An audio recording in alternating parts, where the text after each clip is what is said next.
Well, I won't back down. No, I won't back down.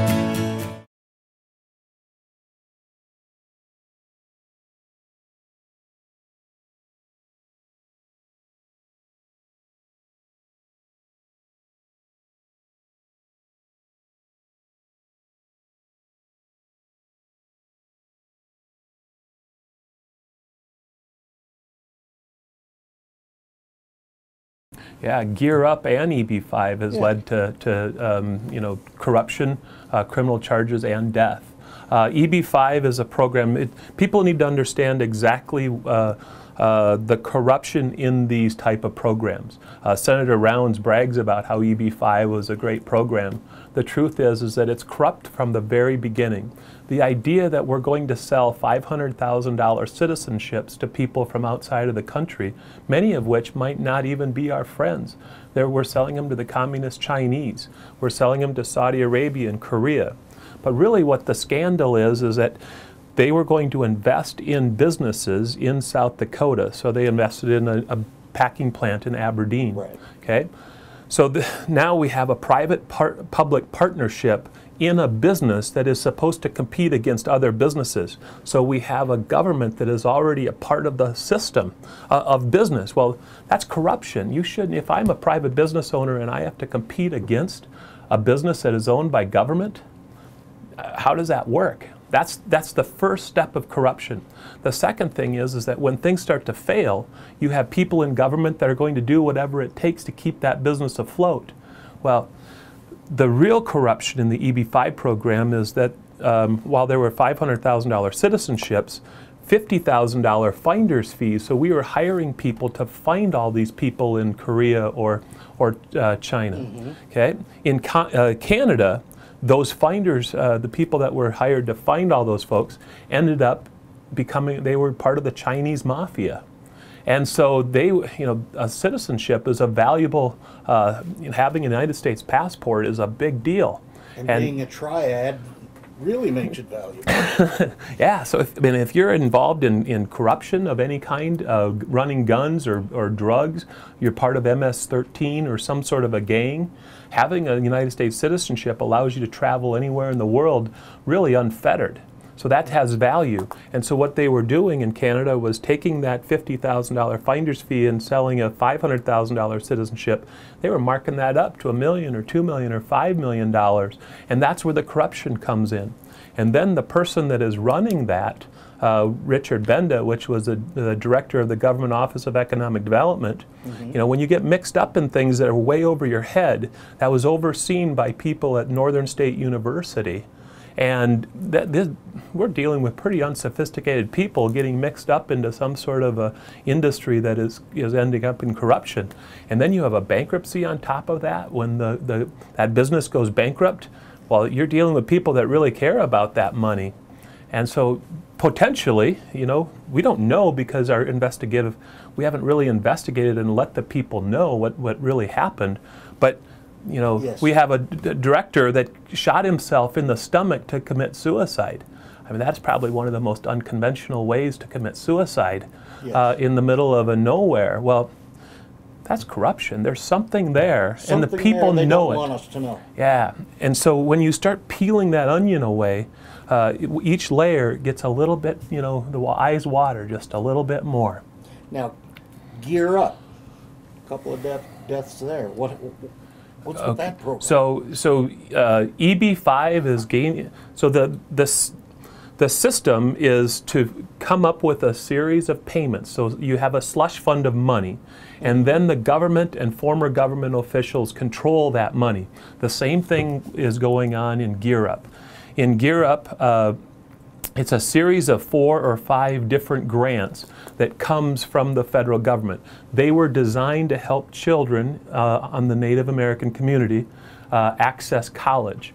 And so it started with a pretty good program, I think, that basically brought Native children to Black Hills State University, and they had a little program in the summer.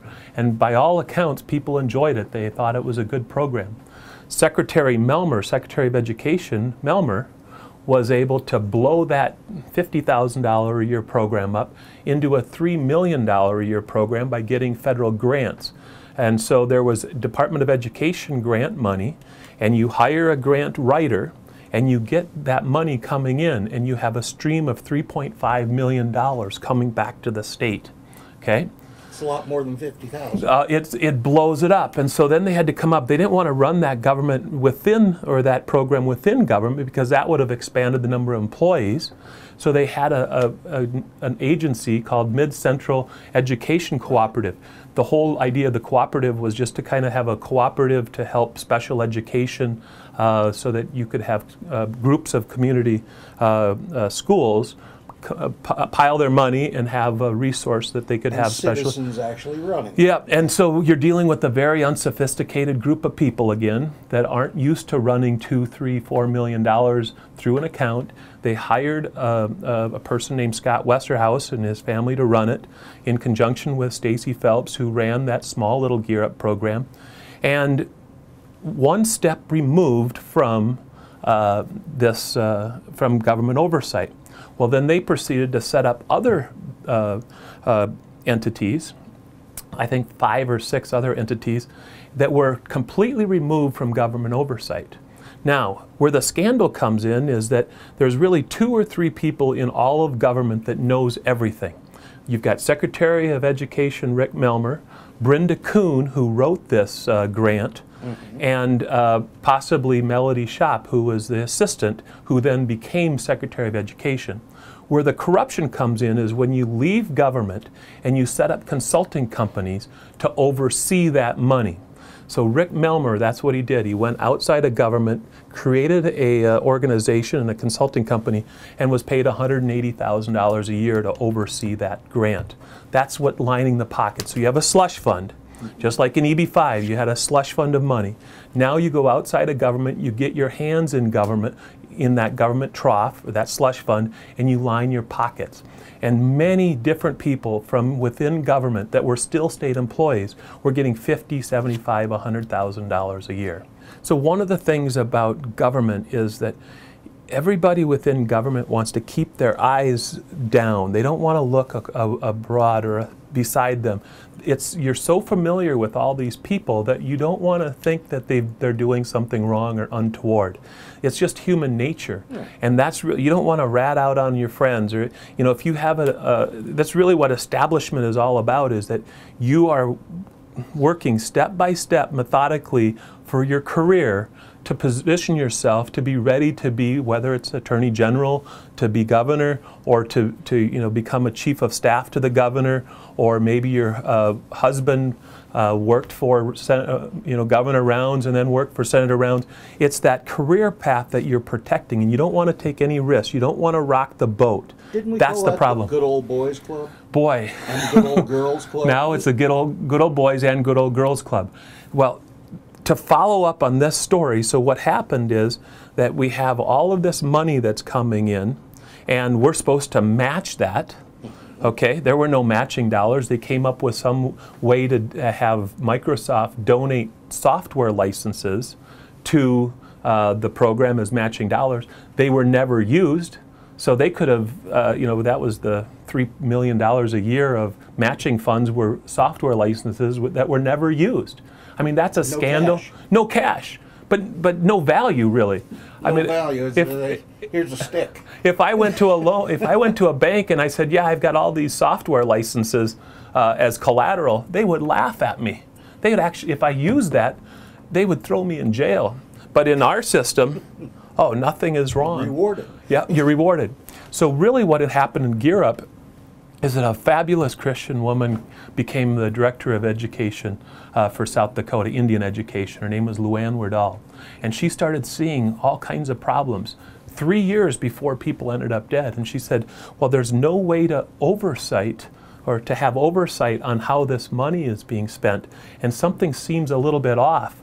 We can't really determine exactly where this money is going. The people involved are not just people that are within state government. All of the people were sitting on the Education Advisory Committee for the state, but they were also owners of all these 5 or 6 entities, and then they all became, the ex-wife of Stacy Phelps, and the brother-in-law, and the brother, and so you have all these groups of people that knew each other. And she said, no, this is wrong. This is kind of corruption. This person might not even live in South Dakota half of the year. Okay? So she got fired for kind of blowing the whistle on this program. On the nepotism. On the nepotism. She wanted to go away. So all this happened in the last year of Governor Rounds' administration, right? Yeah. All right? The same 6 months previous, you know, Larry Long, the Attorney General, resigns, and Marty Jackley becomes the new Attorney General, right? Yep. Dusty Johnson is running for PUC. He drops out after he wins, and he gets nominated as the Chief of Staff for Governor Dugard. This is all happening when Luann Wardall is getting fired for being a whistleblower. This is how corruption and establishment politics is so ingrained. You're describing the political animal getting its ducks in a row. Yeah, so now you have a person who's, by public personas, he's one of the nicest guys in the world. But the truth is that it's a part of an establishment system. Okay. Meanwhile, Shantel Krebs is in the legislature with all this stuff. Luann Wardall gets fired, right? Okay. And she rifles off an email to not just her boss, but literally everybody in government. And she explained what was going on. She said, this is corruption, there's problems within this, and that we better take heed because something bad's going to happen. The next day, she writes a letter or an email completely doing a mea culpa, saying, I was completely wrong, I should have never done that, I was way out of line, everything is untrue. Mm-hmm. Are you serious? Yeah, that's... When you're dealing with corruption, I mean, somebody got to her. That was somebody got to her. And so that was used as justification. When nothing happened, when we were interviewing Melody Shop, when I was sitting on the Government Oversight and Audit Committee, mm-hmm. Melody Shop said, oh, no, she wrote a letter saying that nothing was wrong there. If you're that naive, you should not be anywhere near government. That's the way I look at it, right? And if you did know, then you're culpable. So either way, you shouldn't be anywhere in government. We subpoenaed, or we tried to get Secretary Melmer to testify. He was getting paid $185,000 a year to oversee this program outside of the government. That's lining your pockets. He refused to come. Over and above his salary. Over and above his salary. He was working for the University of South Dakota at the time with another salary, right? Right. Okay. Then Brenda Kuhn is in charge of evaluating the program for the federal government. She was paid $1 million or more. She refused to testify. So the two people that knew the most about this program has never told the people of South Dakota what's going on. That's a scandal. And anybody that's associated with it, I don't care if you're the Attorney General or if you're the Secretary of Education or Governor Dugard or his minions in his staff. People know what's going on in this program, and that's why we have IM-22, this idea that there's a corruption in government and we have to have open and transparent government. That's what we have. That's all we have as a people, is to be able to collectively form a government that we can trust. When you lose the trust of the people, bad things happen. People end up dead.